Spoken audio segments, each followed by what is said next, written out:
اور اگر رمضان کا مہینہ تو پورا معافی کا مہینہ ہے کہ دوزخ کے دروازے بند ہو جاتے ہیں، جنت کے دروازے کھول دیے جاتے ہیں، شیطان قید. آپ دیکھتے نہیں نمازی کیوں بڑھ جاتے ہیں رمضان شریف میں؟ کہ وہ نامراد قید ہو جاتے. تو کسی کو زنجیروں میں باندھا ہو وہ چل تو نہیں سکتا، چھوڑ دو زنجیریں تو چل پڑے گا. تو اللہ تعالی ہم سب کی حفاظت فرمائے. کوئی دعویٰ نہ کرے، لیکن جو تھوڑا سا غفلت میں ہوتا ہے تو ایمان کمزور ہوتا ہے، انہوں تو شیطان بن کے جامع نہیں دینے. جمعے جاواں گے، جمعے کئی جمعہ بھی نہیں پڑھتے، عید تے جاواں گے کوئی عید بھی نہیں پڑھتے. یہیں یہ ایک نگینہ سینما کے مالک نے بیان کروایا تھا اور اس نے بعد میں اس سینما کو گرا دیا. آج کل وہ کینیڈا میں ہوتا ہے. تو وہ سینمے کا جو تھا نا مینیجر، وہ میرے پاس آیا، کہا مولانا آج میں پہلی نماز پڑھی ہے. وہاں ہم نے مغرب کی نماز پڑھی. اس کے بعد بیان ہوا. بیان کے بعد وہ اتنا ہنگامہ ہوا کہ رش بہت تھا، وہاں نماز پڑھی نہیں جا سکے. میں کہنے لگا میں چل رہا تھا میرے ساتھ ساتھ، مولانا آج میں پہلی نماز پڑھی. میں نے کہا کیا مطلب؟ کہا جی یہی کہ آج زندگی دی پہلی نماز پڑھی. ہوگا راؤنڈ اباؤٹ 40-45 سال کا. میں کہا پہلی نماز؟ ہاں جی پہلی نماز. جمعہ پڑھے؟ نہیں کدی نہیں. عید؟ نہیں کدی نہیں. آج پہلی نماز توڑے پیچھے پڑھی.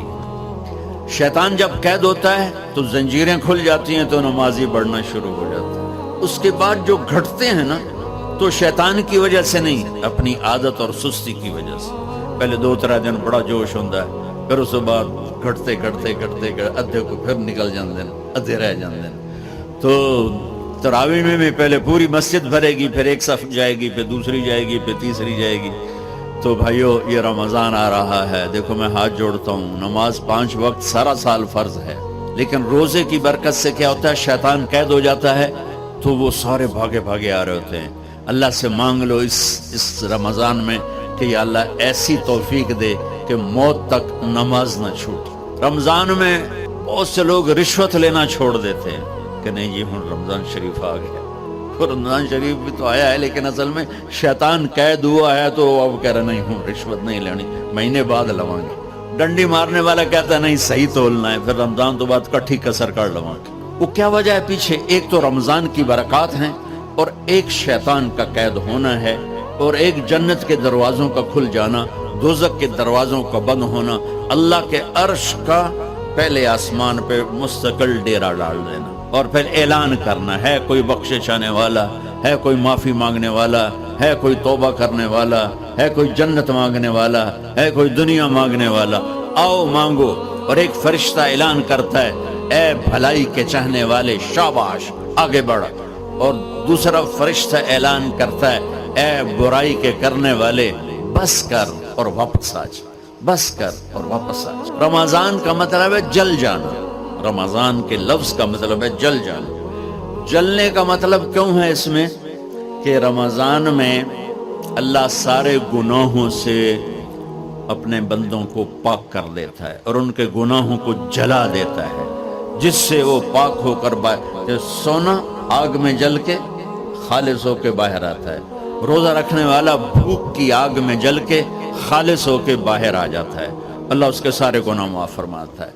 دھیان نہ سنیں. سب سے اعلیٰ درجے کا مسلمان، میرے نبی کا جواب، جو سارا دن مصلی پہ بیٹھا رہے، جو ہر سال حج عمرہ کرے، جو مسجد سے نہ نکلے، جو رات کو قرآن پڑھے، دن میں روزے رکھے.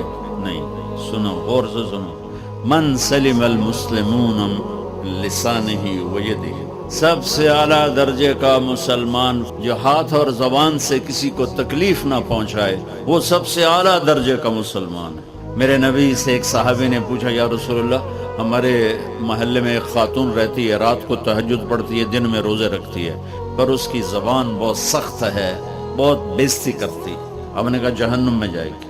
کہا جی ایک خاتون ہے جو نہ نفلی روزہ، لیکن اس کی زبان کا بول بڑا میٹھا ہے، کہا وہ جنت میں جائے گی. تو سب سے اعلیٰ درجے کا مسلمان کون ہے؟ جو کسی کو تکلیف نہ پہنچائے. پھر اس نے پوچھا ای الایمان افضل، سب سے اعلیٰ درجے کا مومن کون ہے؟ تو آپ نے فرمایا حسن الاخلاق، جس کے اخلاق اچھے ہوں وہ سب سے اعلیٰ درجے کا ایمان والا ہے، کیونکہ تکلیف نہ پہنچانا اخلاق کی ایک صفت ہے اور اخلاق کی بے شمار اقسام۔ میرے نبی نے فرمایا اچھے اخلاق 360 صفات کا نام ہے، ایک صفت بھی کسی مسلمان مرد عورت کے اندر ہوگی تو جنت میں چلا جائے گا۔ سامنے ابو بکر بیٹھے تھے، کہنے لگے یا رسول اللہ کو میرے اندر بھی ہے؟ تو آپ نے فرمایا تیرے اندر ساری ہے، ساری تیرے اندر ساری۔ تو ابتدا بھی بتا دی، انتہا بھی بتا دی، اور عبادت بھی مسلمان کو اخلاق تک پہنچاتی ہے۔ اب سنو قرآن سے، اللہ تعالیٰ انسان کسے کہتا ہے؟ ایمان والوں کو۔ ان الذین کفروا من اہل الکتاب والمشرکین فی نار جہنم خالدین فیہا اولئک ہم شر البریہ۔ سب سے بدترین مخلوق وہ ہے جو اللہ کو نہ مانے، جو اللہ کے دین کو نہ مانے۔ آپ نے کہا وہ سب سے بدترین مخلوق ہے۔ تو لا الہ الا اللہ محمد رسول اللہ ہمیں انسانیت میں داخل کرتا ہے۔ انسان ہے ہی وہ جو لا الہ الا اللہ محمد رسول اللہ کا کلمہ پڑھتا میرے رب کے نزدیک۔ نماز کیا ہے؟ میرا اللہ کہتا ہے ان الصلاۃ تنہا، نماز کیا ہے؟ ان الصلاۃ تنہا عن الفحشاء والمنکر، تم نماز پڑھو، یہ تمہیں بد اخلاقی سے بچائے گی اور یہ تمہیں گناہوں سے بچائے گی۔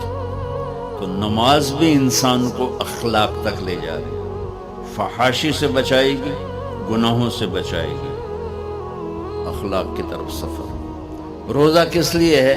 کتب علیکم الصیام کما کتب علی الذین من قبلکم لعلکم تتقون، تم پر روزہ فرض کیا ہے جس سے پہلوں پہ کیا تھا تاکہ تم تقوی والے بن جاؤ۔ تقوی والے کون ہیں؟ وسارعوا الى مغفرۃ من ربکم وجنۃ عرضها السماوات والارض اعدت للمتقین، کہ میرے بندو دوڑو جنت کی طرف جو تقوی والوں کے لیے۔ متقی کون ہیں تقوی والے یا اللہ کا؟ الذین ينفقون فی السراء والضراء، کا جو میرے نام پہ سخاوت کرتے ہیں، چاہے تنگ دست ہوں چاہے پیسے والے ہوں، چاہے تھوڑا مال ہوئے چاہے زیادہ مال ہوئے، وہ میرے نام پہ خرچ کر دیں۔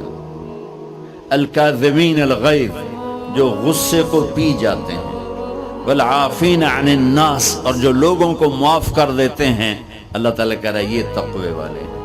تو روزہ بھی اخلاق پہ لے جا رہا ہے۔ فمن فرض فیہن الحج فلا رفث ولا فسوق ولا جدال، میرے رب نے کہا حج کا ارادہ کر لیا ہے، زبان کا گندا لہجہ اور زبان کے گندے بول سے بچو، لڑائی سے بچو، گناہوں سے بچو۔ تو حج بھی میٹھے بول پہ لا رہا ہے، لڑائی سے بچنے پہ لا رہا ہے، نافرمانی سے بچنے پہ لا رہا ہے۔ خذ من اموالہم صدقۃ تطہرہم وتزکیہم بہا وصلی علیہم، میرا رب فرما رہا ہے میرے محبوب ان سے زکوٰۃ لیں اور ان کو پاک کریں اور ان کا تزکیہ کریں، ان کو ایک اچھا انسان بنائیں۔ زکوٰۃ ہو اخلاق بنتے ہیں، روزہ ہو اخلاق بنتے ہیں، حج ہو اخلاق بنتے ہیں، نماز ہو اخلاق بنتے ہیں، کلمہ ہو انسان بنتا ہے۔ یہ اتنا زور کیوں دیا ہے اخلاق پر کہ میرے بھائیو، اچھا معاشرہ جو وجود میں آتا ہے وہ ایک دوسرے کو معاف کرنے سے وجود میں آتا ہے۔ مسجد نماز کے لیے ہے، اور نماز ایک انفرادی عمل ہے جو کر کے میں گھر چلا جاتا ہوں، دفتر چلا جاتا ہوں، پڑھوں نہ پڑھوں، نہ پڑھنے کا گناہ مجھ پر، پڑھنے کی نیکی مجھ پر۔ لیکن اگر میرے اخلاق برے ہیں، روزہ میری چیز ہے، رکھوں اجر، نہیں رکھوں پکڑ، زکوٰۃ دے دوں اجر نہ دوں پکڑ، حج کر لوں اجر نہ کروں پکڑ، صرف میری ذات سے کے گرد ہے نماز بھی، روزہ بھی، حج بھی، زکوٰۃ بھی۔ لیکن برے اخلاق جتنا معاشرے میں میرا اثر ہے وہ سب تباہی پھیلا دیں گے، اور اچھے اخلاق جتنا معاشرے میں میرا اثر ہے وہاں خوبصورتی کو پھیلا دیں گے۔ عبادت چھپ جاتی ہے. میں نے فجر پڑھی ہے کہ نہیں پڑھی آپ کو پتہ ہے؟ بولو. آپ نے پڑھی ہے یا نہیں پڑھی مجھے کوئی پتہ ہے نہیں ہے. لیکن یہاں بیٹھ کے اللہ نہ کرے میں فرقہ واریت کی بات کروں اور سب کو پتہ چلے گا کہ نہیں چلے گا کہ مولوی اگلا رہا.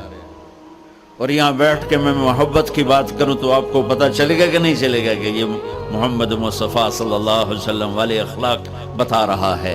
تو اخلاق چھپتے نہیں، برے ہوں یا اچھے ہوں ظاہر ہوتے ہیں.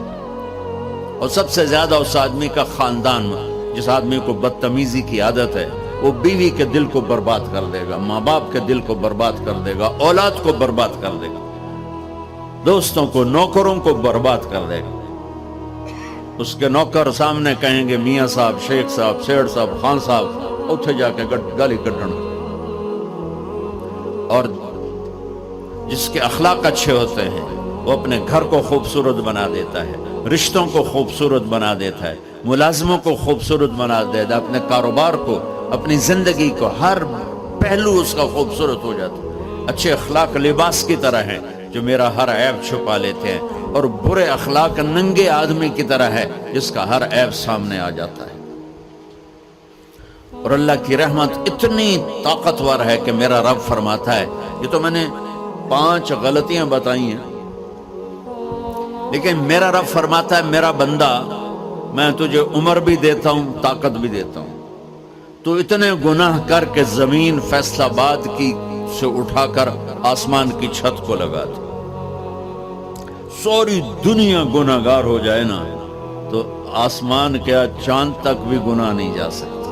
اور میرا اللہ کہہ رہا ہے ایک مرد عورت اتنے گناہ کرے کہ آسمان کی چھت کو لگا دے، پھر صرف ایک دفعہ مجھے کہے یا اللہ معاف کر تو میں سارے ہی معاف کر دوں. تو بھائیو یہ رات بھی معافی مانگنے کی ہے. تو میرے عزیز و رمضان شریف آ رہا ہے، اپنے دل کو کینت سے صاف کرو، بغض سے صاف کرو، نفرت سے صاف کرو. کسی سے لڑے ہوئے ہو اللہ کے واسطے صلح کر لو. یہ لڑنے کی جگہ نہیں ہے، محبت کر کے جاؤ تو اللہ بڑے اونچے عالی درجات نصیب فرمائے گا. اور اللہ تعالیٰ موقع دے تو رمضان میں ایک 3 دن تبلیغ میں اللہ کے راستے میں ضرور لگا لینا. تو سارے بھائی نیت کرتے ہو؟ سنت ہے.